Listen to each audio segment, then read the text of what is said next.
नमस्कार प्रिय विद्यार्थियों।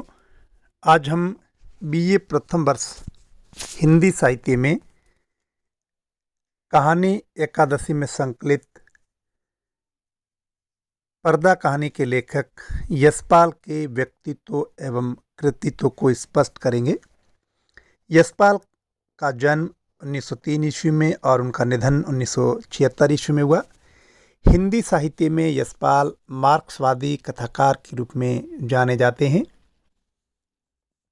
उन्हें क्रांतिकारी साहित्यकार भी कहा जाता है। मनुष्य में नैतिकता और कर्तव्य की प्रवृत्तियों की चिंगारियों की भावना को फूंक मारकर सुलगाना यशपाल की दृष्टि में कला और साहित्य का घोषित अघोषित दायित्व था।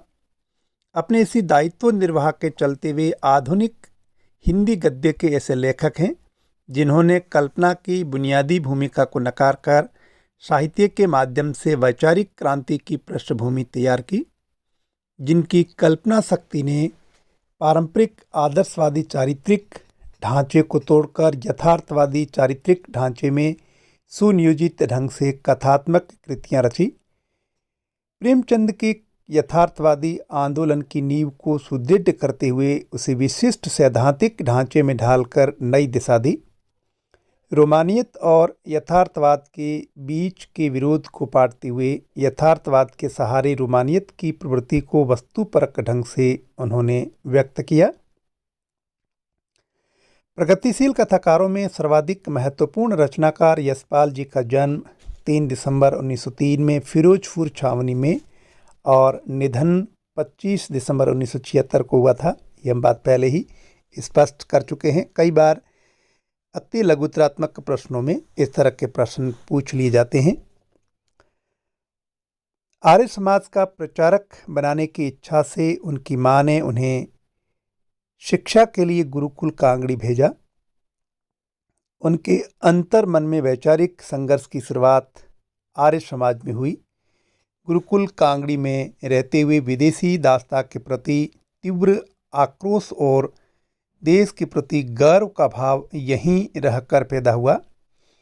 बाल मन में अंग्रेजी हुकूमत के प्रति विद्रोह और देश के प्रति निष्ठा का भाव इस कदर समा गया कि आंखें मूंदे मूंदे कल्पना में उन्हें इंग्लैंड कुछ गुरुकुल के वातावरण के जैसा ही दिखाई देता है। कल्पना में भी देखते हैं कि अंग्रेजों को धोती कुर्ता पहनना पड़ रहा है।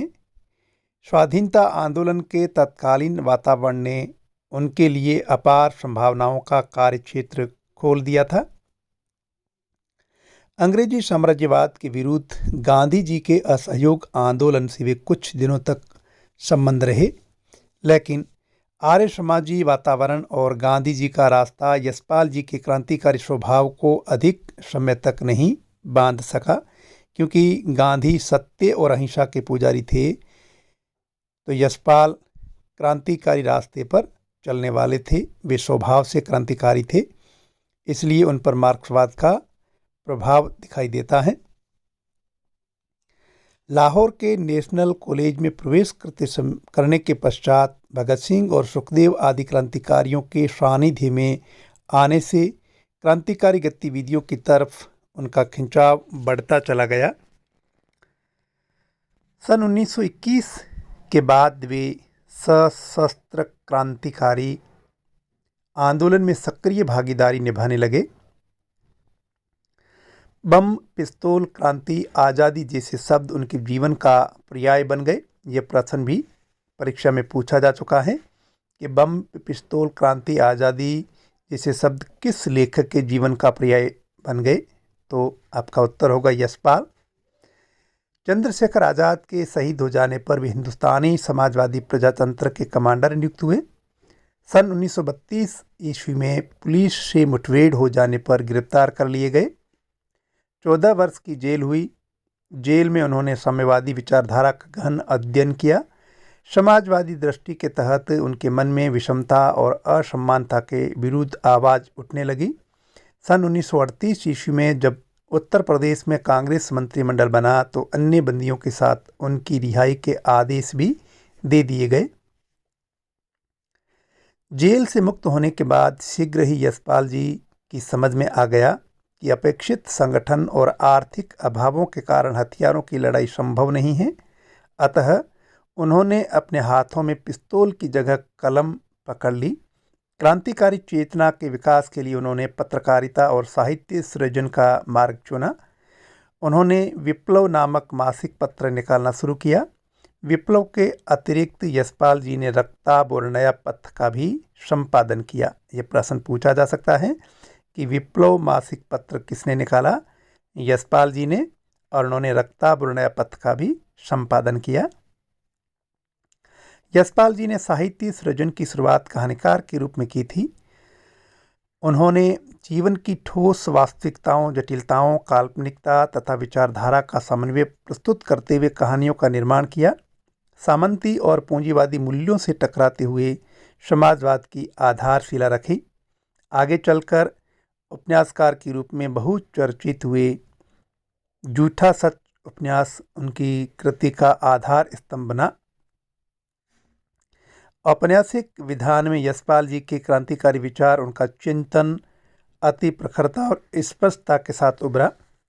अपने चिंतन मनन को अभिव्यक्ति देने के लिए उन्होंने निबंधात्मक रूपबंध को भी स्वीकार किया। इस क्षेत्र में उनकी प्रमुख प्रकाशित कृतियां इस प्रकार हैं: उनके कहानी संग्रह पिंजरे की उड़ान, वो दुनिया, ज्ञानदान, अभिशप्त, तर्क का तूफान, भस्मावृत चिंगारी, फूलों का कुर्ता, धर्म युद्ध, उत्तराधिकारी, चित्र का शीर्षक तुमने क्यों कहा था, मैं सुंदर हूँ, उत्मी की माँ, ओ भैरवी, सच बोलने की भूल, खच्चर और आदमी, भूख के 3 दिन, लैंप शेड। इनमें कुछ कहानी संग्रह अति महत्वपूर्ण हैं। पिंजरे की उड़ान, वो दुनिया, तर्क का तूफान, फूलों का कुर्ता और विशेष रूप से उत्मी की माँ, ये परीक्षा में अक्सर पूछा जाता है। और फिर है उनके उपन्यास: दादा कामरेड, देशद्रोही, दिव्या, पार्टी कामरेड, मनुष्य के रूप, अमिता, झूठा सच, जो 2 भागों में है। जो पहला भाग 1958 में आया, दूसरा भाग 1960 में आया। झूठा सच भारत पाक विभाजन की त्रासदी पर केंद्रित एक महत्वपूर्ण उपन्यास है। यह परीक्षा में अक्सर पूछा जाता है, तो इसे अच्छी तरह से नोट कर लें। 12 घंटे, अप्सरा का सांप, क्यों फंसे, मेरी तेरी उसकी बात, ये भी उनका महत्वपूर्ण उपन्यास है। उनके नाटक नशे नशे की बात और निबंध संग्रहों में न्याय का संघर्ष, बात बात में बात, ये भी महत्वपूर्ण है। जग का मुजरा, देखा सोचा समझा, ये भी महत्वपूर्ण है। चक्कर क्लब, यह भी महत्वपूर्ण है। तो उनके निबंध भी अक्सर परीक्षाओं में पूछे जाते हैं। यात्रा वृत्तांत एवं संस्मरण, सिंहावलोकन, जो 3 भागों में है, हिंदी साहित्य में अति महत्वपूर्ण कृति मानी जाती है सिंहावलोकन। बीबी जी कहती है, मेरा चेहरा रोबीला है। फिर है लोहे की दीवार के दोनों ओर, राह बीती, सर्वों ध्यान बिना सांप और अन्य रचनाएं, मार्क्सवाद, गांधीवाद की 100 परीक्षा, राम राज्य की कथा। यह रचना भी अक्सर पूछी जाती है कि गांधीवाद की 100 परीक्षा के रचनाकार कौन है? मार्क्सवादी कथाकार यशपाल हैं। यशपाल जी का समूचा लेखन समकालीन विसंगतियों, विकृतियों और दुर्भी संधियों के विरुद्ध लड़ाई के हथियार की तरह सामने आया है। उनके कथा साहित्य की घटनाएं जड़ सांस्कृतिक, सामाजिक परंपराओं और पथ भ्रष्ट प्रशासनिक व्यवस्था को तान कर खोलती हैं। समुची घटनाएं सामाजिक, राजनीतिक, आर्थिक अंतर विरोधों के परिपार्श्व से उभरती हैं। व्यवस्था विरोधी शक्तियों से उनका साहित्य लड़ता हुआ सा प्रतीत होता है। यशपाल जी में विशिष्ट कथाकार के तमाम गुण विद्यमान हैं। अभूतपूर्व सृजनात्मक क्षमता के कारण कथा कहने का अनूठा और विशिष्ट तेवर भी उनके पास हैं, लेकिन सुनिश्चित विचारधारा के बंधन में रूपायित उनकी कृतियों का भाव विन्यास सुनिश्चित सा हो गया है। इसीलिए अक्सर उनकी कृतियों में भाव या विचार परिस्थितियों के भीतर से पैदा नहीं होते, जिनके बीच जीवन जिया जाता है, बल्कि थोपे हुए लगते हैं। इसीलिए आलोचकों को कभी यह संदेह हुआ था कि सिद्धांत के गमले में 24 घंटे की छाया में पले ये पौधे कहाँ तक बढ़ पाएंगे।